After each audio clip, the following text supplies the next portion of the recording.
Hey guys, Dr. K here. I wanted to hop on here and take some time to talk about my advice to people who are looking into locums and things that I would have done differently as a now locums doc and as a resident who was looking to do locums work. So first and foremost, just know what you're looking for and know your preferences for your first assignment, because that will not just help you in your search but also your recruiter. So I work with a couple of recruiters, and I think that it was really helpful for them to know what I was looking for as far as outpatient, inpatient work, clinic, urgent care, whatever the preferences that they would ask me. It was good to know what I wanted. That would not just help me out, but also them out when they're looking for jobs and figuring out what's a good fit for me from the options that they're getting.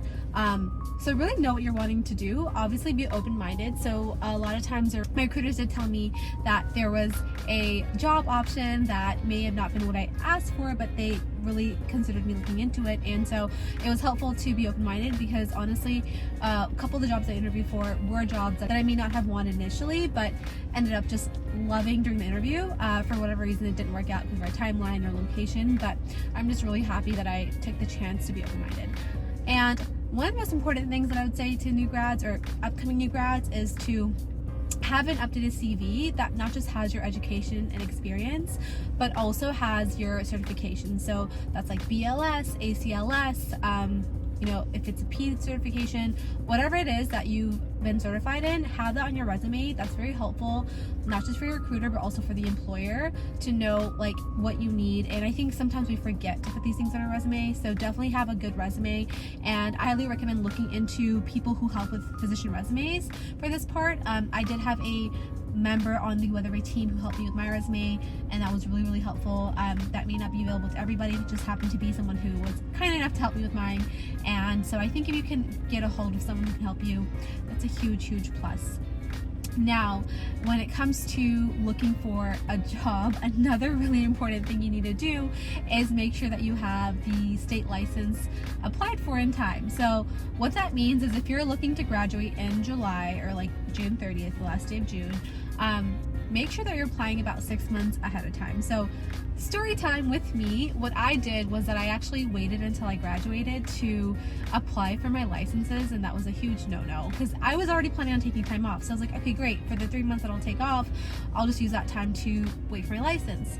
But that was a huge mistake, because now I am waiting for my license to come in, and there's jobs who are like looking to hire me in say September, October, but my license is pending. And a lot of jobs will not consider interviewing you if you don't have a license, because that timeline is very TBD, and then they may not want to take on someone who doesn't have a license yet, rightfully so. So important to have your license ready, so that even if you're looking for a job with some time off after you graduate, that license is ready and that job knows that you're ready to go.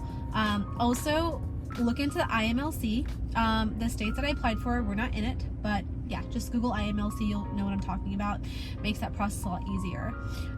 So we talked about these state licenses. We talked about, and I want to talk about when it comes to state licenses, that the licenses did vary by state. So look into the states that you're looking to work in and make sure you're aware of the timelines. Now, one license took about 6 weeks and one took like 12 weeks. So be really wary of that. Yeah, apply for your licenses. So far, I'm going to summarize what I've said so far. So know what you want, but also be open-minded. Number 2, make sure that your resume is up to date and has all the certifications that you may need to show the employer. And number 3, have your state licenses. And lastly, my last biggest piece of advice is just be really open-minded to locums work and be open to learning from it. So what I mean by that is that when you're looking for work as a locums doctor, I know it's not the traditional path and a lot of doctors may not be doing it, but just be really open to all the opportunities that you may get as a locums doc. I am really excited to not just work as a locums doctor and get the experience of contract work and something different than what everyone else may be doing, but also I'm excited for the experience in different work settings, and I'm really excited to meet like different people who have had experiences, be in different practices. And so it is really exciting to have the chance to, as a new grad especially, get to experience the physician world from a different lens. So think about that. And I think that's something I would say to new grads, is that like I really recommend looking into locums work, especially now when you're early in your career where you are still learning. I think that fresh out of residency, you have so much to learn. You think you have made it, have finished, but as a physician, you're a lifelong learner. And with a locums opportunity, you're not just learning, you're learning on the go, of course, but you're also learning from different people, different settings, and you have the chance to, do contract work, which is awesome, not just because it is more flexible, but also because you get to experience different settings and you have the chance to leave or extend a contract. And that's honestly a great opportunity, I think, as a young physician, and I recommend everyone looking into it. So if you guys don't already know, I am Dr. K. I should have said this earlier. I'm Dr. K. I'm on Instagram at DRKAYDO and TikTok. So if you have any questions, please let me know. Drop it in the comments below and follow me on both as I share my journey as a locums doctor and as a Locumstory partner. Bye guys.